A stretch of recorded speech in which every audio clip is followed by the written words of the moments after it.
23 years old.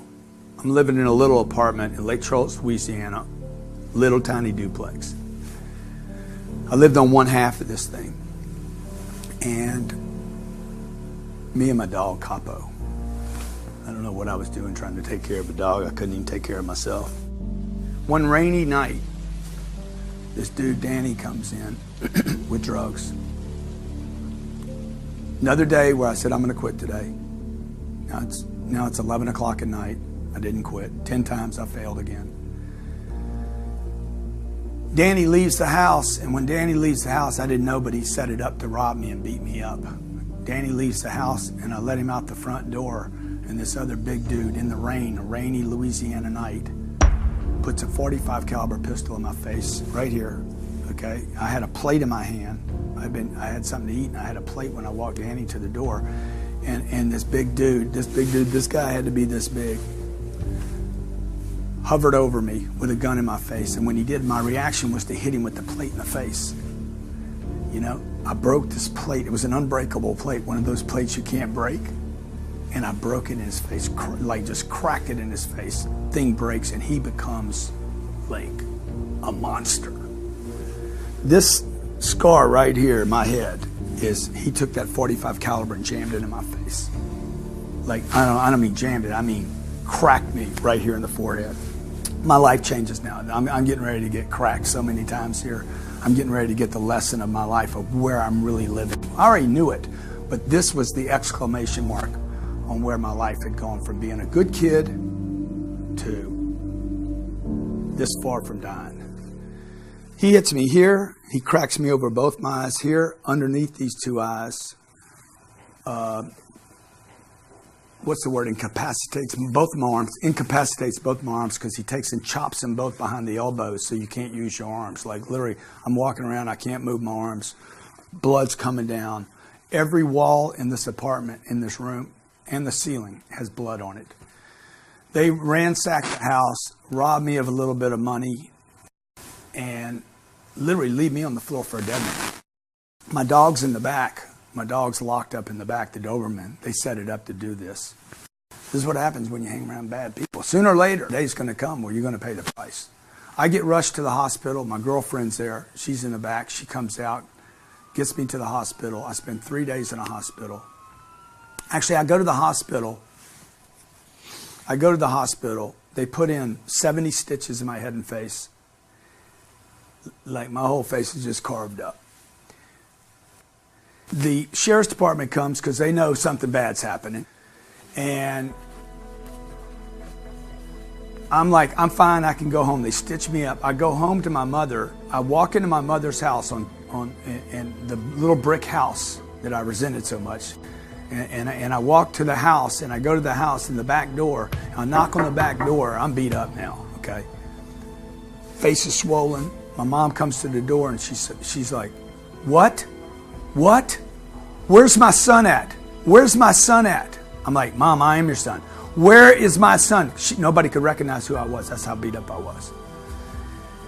I go in the house. I try to lay down. She puts me in this, you know, on a couch, and I try to lay down there. And the hospital doesn't want me to go to sleep because I could literally die. So they bring me back to the hospital. I spend 3 days in the hospital, and I'm like, I'm done. No more drugs. Okay, literally, I can't even recognize myself anymore. No more drugs. I'm done using drugs. Okay, guess what happens? I'm using drugs 15 minutes later, 10 times a day in the hospital. See, you would think, looking back, I would think this would be the day I would quit. For 2 more years, I would use drugs every day. Couldn't get out, couldn't quit. Okay, look, nobody starts using drugs and thinks they're going to be a drug addict. I didn't. I started using drugs, and for some reason, something happened where those drugs just took over. My mom, at the age of 25, my mom says to me, "You're no longer welcome in my home. You're no longer welcome in my business. I don't want to see you anymore." And that was the day my life turned around.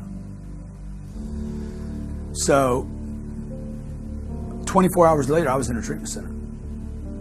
because my mom had the courage to say, enough is enough, I'm done. Really, everybody was pretty much done with me at this point. You know, my older brother died when I was 20. So 3 years, well, I guess, yeah, 5 years before this, my older brother dies. He was worried about me. All I know at this point, I lost my dad when I was 10. I lost my brother when I was 20. I lost, you know, I gave up my career and maybe I'm gonna be a baseball player to drugs. I've lost 5 or 6 jobs now, and I'm a loser, dude. I'm a total loser. But I do have this little light inside of me that says I'm special. I have this little thing inside of me that says, hey, you are special, you know? You have something. But it was just covered up in all this stuff and all these problems and in the drugs and the bad friends and the bad choices. So my mom finally says, enough is enough. Don't come back here anymore. I'm done. I could tell it was hard for her. I'm in a treatment center in the next 24 hours. I go to this treatment center. I'm there 30 days. For the first 30 days in 7, 8, 9 years, I don't use drugs. Oh, wow. I don't have to use drugs. Finally, that thing where I said I was quitting 10 times a day, for the first time in my life, I was able to quit successfully. I'm leaving the treatment center when the insurance ran out, because that's how those work. When the money runs out, they boot you to the curb. I'm terrified, scared to go back to society. I don't have any friends that aren't using drugs. My girlfriend was using drugs. Everybody around me, everybody I knew used drugs. And I'm going back to a job where even at the job I had, they used drugs.